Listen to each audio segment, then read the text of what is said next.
Welcome back, everybody. Today we're doing things a little differently. Yeah, we're not going to be sifting through research papers today. Instead, we're going to dive deep into a single story. Oh, and intrigued me. It's called The Girl in the Subway. And it's from, looks like a collection of urban legends, all from Seoul. What I really want to dig into is what this story can tell us about how stories work, what we choose to believe, and how all that shapes life in a city like Seoul. I love that. Yeah, I think you can learn so much from just one really powerful story. Like you can get a peek into people's worries, their fears, all these cultural undercurrents. These are things that, I don't know, they might stay hidden if you just look at like the everyday surface of things. Totally. So the story starts with our narrator, and they make it clear right away they're a rational person. They even point out they live in Seoul, right? A modern city, busy, where superstition just feels kind of out of place. But honestly, the narrator's skepticism just makes the story even creepier, don't you think? Oh, absolutely. Like the narrator themselves is having trouble explaining what happened, and that adds this layer of like, is this real? Makes you wonder if this person who's all about logic and reason is truly freaked out. Well, what does that tell us about what they went through? Right. So picture this. Cold, rainy Monday night. Our narrator's on line 2 of the Seoul subway, heading home after a long day. But get this, the train car's practically empty, and anyone who's been on the Seoul subway knows that's just weird. Even late at night, those trains are packed. So this emptiness, it sets up this spooky vibe right from the start. Definitely. And that's no accident. Think about subways. I mean, they're already kind of like these in-between spaces. Underground, dim lights, all these strangers coming and going.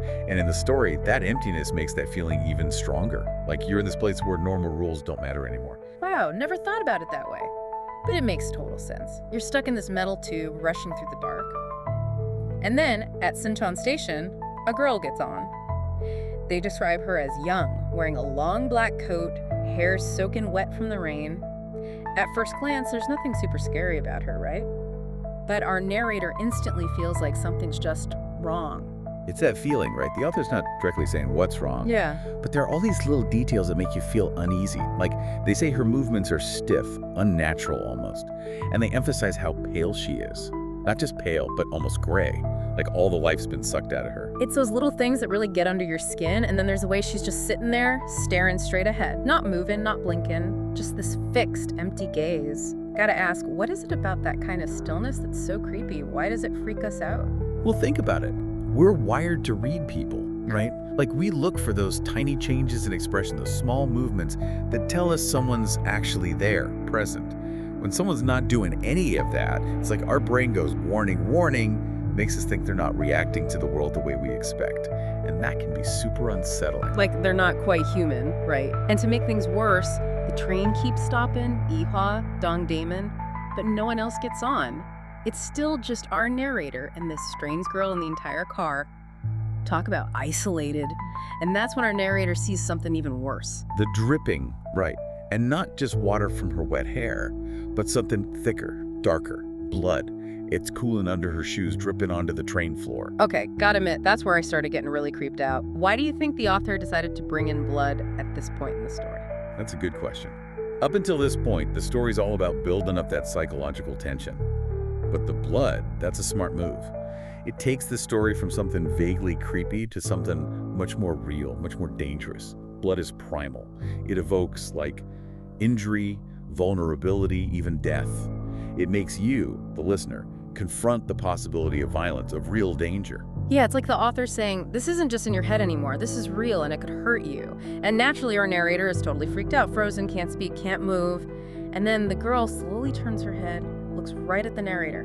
But her eyes, they're empty, like literally empty sockets. Oof, that's straight out of nightmares. This is where the story taps into, like, our deepest fears, fear of the unknown, the otherworldly. They say the eyes are the windows to the soul. And in this case, the soul is just gone. It's like the opposite of everything we think of as human. Gives me chills just thinking about it. And then, in this moment of pure terror, the girl asks a question that makes it even worse. Do you see me? Such a simple question. But in this situation, it's so heavy. What do you think that question means? It's so interesting, right? Because at first it seems straightforward. But when you really dig into it, the question is super ambiguous. Is she, like, begging for acknowledgement? Is it this desperate attempt by something not human to connect with the living? Or is it something way darker, like a test, with deadly consequences if you answer wrong? I never thought about it as a test, but that's a really cool take. And the narrator, all they can manage is a terrified nod. They're too scared to even speak. Makes you wonder what would happen if they'd said something different, like, no, I don't see you. Right. That's what makes the story so good. It leaves those gaps for us to fill in, to put our own fears and interpretations onto it. Exactly. And then, just as suddenly as she got on, the girl gets off the train at the next stop, disappears into the crowd. Just poof, gone. Our narrator, obviously shaken, runs out of the station, needs to get above ground, back to the world they know. But even back in their apartment, they can't shake this feeling that something's still very wrong.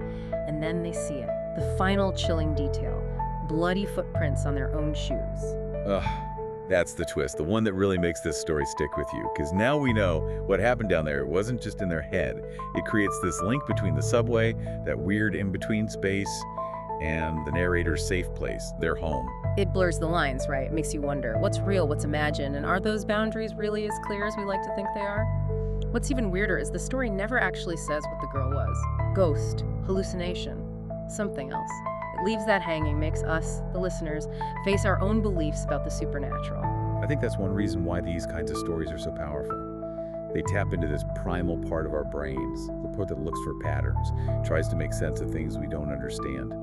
And when there's no clear answer, our minds fill in the blanks, using our culture, our experiences, even our fears. Like the story becomes a mirror showing us our own anxieties about the world. And talking about anxieties, I can't help but think about where this happened, the Seoul subway. It's such a modern system, it represents progress and connection, but there's also this feeling of anonymity, of being lost in a sea of strangers. Do you think the story is playing on those feelings at all? Oh, totally. The subway's like a perfect example of modern city life. It's a place where everyone's crammed together, but they don't really connect. You can feel lost, overwhelmed, even insignificant. And when you look at it that way, the story becomes even more meaningful. It's not just about seeing a ghost, it's about seeing something totally other, something we don't get, in a place that already feels kind of scary. That's such a great point. It's like the story's saying, even in this super modern, high-tech city, there are still these pockets of darkness, of the unknown. And they can be anywhere, even in the most normal, everyday places. It makes you think, what other stories might be hidden just below the surface of our own cities? That's what's so cool about urban legends. They remind us that no matter how much we try to control the world, there will always be mysteries, things we can't explain. And sometimes, those things are right under our noses. This has been such a cool deep dive. We started with one person's story, and we've learned so much about how stories work, about the anxieties of city life and the power of the unexplained. It makes you wonder, why do these stories, these urban legends, stick around? Why do we keep telling them? What purpose do they serve? Well, that's a question that's been bugging like anthropologists and people who study folklore forever, One theory is that urban legends are kind of like cautionary tales. Oh, Yeah, like they give us a way to deal with our fears, explore those boundaries of what's okay and what's dangerous without actually having to experience the scary stuff ourselves. So it's like a safe way to let off some steam. We share these stories, these anxieties, and maybe that helps us deal with the stress a little. Exactly. You see the same thing in like horror movies or ghost stories.